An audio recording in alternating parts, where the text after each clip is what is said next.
And a good evening to you. Great thanks for joining us. This is Family Matters on KBC Channel 1. It's a program that appeals to family. And hey, tonight's conversation is something you need to stop what you're doing and listen up. Because even if you do not know somebody who is in the process of radicalization, there could be somebody who knows somebody who is in the process of radicalization, and we could stop it, because terrorism is a global threat, but it's also affecting the Republic of Kenya. And severally, all of us remember the massacre that was at Garissa University and several others, really, and the need for us to nip terrorism in the bud. And how do we do that unless we talk about radicalization and how we can stop radicalization of our youth as well as those who are in colleges and universities. And my panel is really full and rich as we discuss this conversation. So very quickly, let me introduce Linus Ouma.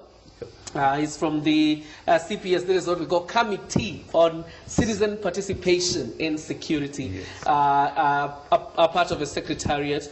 We also have Major Ndegwa, Major Rama Ndegwa. You're also very much welcome, sir, a member of the CPS. And finally, we have this gentleman who is very popular and known to all of you, having been a former administrator at PC and now the chairperson of that Committee on Citizen Participation in Security, or what we all like calling Nyumba Kumi. Gentlemen, you're very much welcome. And we need to start this conversation because it is important and people are listening in. And of course, the conversations continue coming in. You can tweet on Family Matters. That is the hashtag. The hashtag is Family Matters that we're using tonight. The SMS line is 22162. 22162. Let's know what your insights really are. The telltale signs that perhaps you might have seen, or what you would want parents to know as regards radicalization. Talk to us, and we'll be glad to read them on air. Linus, I want to start with you, and I want us to classify radicalization in terms of a problem we are facing as a nation as it is right now. How serious is it? JJ, this is a phenomenon that has really come into the country with a very, very big bang. And it is high time that we took control of it, and we tried to bring it down, if not to eradicate it completely, because radicalization is an emerging threat worldwide, and in this country, because of the way we are positioned geographically, with our borders around, we are having the threat much, much more, and it is coming very, very big into the families, because this is where they are able to get very, very young recruits with very, very clear minds. They don't have direction to say. So you find most of our youth are becoming very big target for these recruiters, so that they can be able to join wars that we usually tell them are ideological. They are not. We have no interest at all in those wars. Absolutely. So to us as a country, we are at the center of it, and we have really to come out fighting so that we can have our youth. All right. Major, you've been at the battlefront, and you know there's a lot of misinformation and ignorance being traded around on the aspect of radicalization, and when they join Al-Shabaab or when they join ISIS, what they go to do there, because obviously there's always this tag of money, fame that comes along with it, but when they get there, that is not the true story. Thank you, JJ.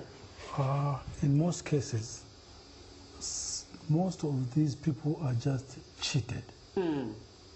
They're given stories and given promises that are never there. For instance, they're told that when you get there and you kill many people, you'll be given 20 virgins, which is a lie. It's not true. And if somebody is promising you something you think is good, then I think the best thing to do is to give you whatever he wants to give you there. You leave it at home, then go to fight. If the 20 virgins, then you keep them at home first, then you can fight. So they're not even the 72 virgins? 72 or 100 or whatever. But they should be given those 72 virgins and leave them at home, then go to fight. That is one. Two, there are those who don't go there willingly. They're just cheated, taken to a place, they are drugged, then they just realize or gain consciousness when they are there. So those are people who just went there without their knowledge, unwillingly, that is. And others are taken there, promise that they'll be given a lot of money, but the money they get is the one the amount they are given here is the final payment they are getting. Unwillingly, that is. Yeah. And others are taking their promise that they'll be given a lot of money. But the money they get is the amount they are given here is the final payment they are getting. When they get there, That is it. that is it. It's really sad. Let me get to you, Chairperson, because I mean you've been doing rounds here and being a civil servant for all this long and still serving in government. But I love your passion because this is your second time in less than a week on KBC, and thank you very much for agreeing to speak to us. But what do you think is the aspect of failure we are having? Because this is not the same process as the radicalization we are seeing today. It's not something you would say was, you know, in the last 20 years or something like that. But what we are having today is a changing system and a changing dynamic. And it looks like it's our society that is failing from the root. What is the problem, sir? Ignorance. Ignorance. Yes. Yes. Let's put it this way. Yes. Let's appreciate the family as a shrine. The church is another shrine. Yeah. The school is another shrine.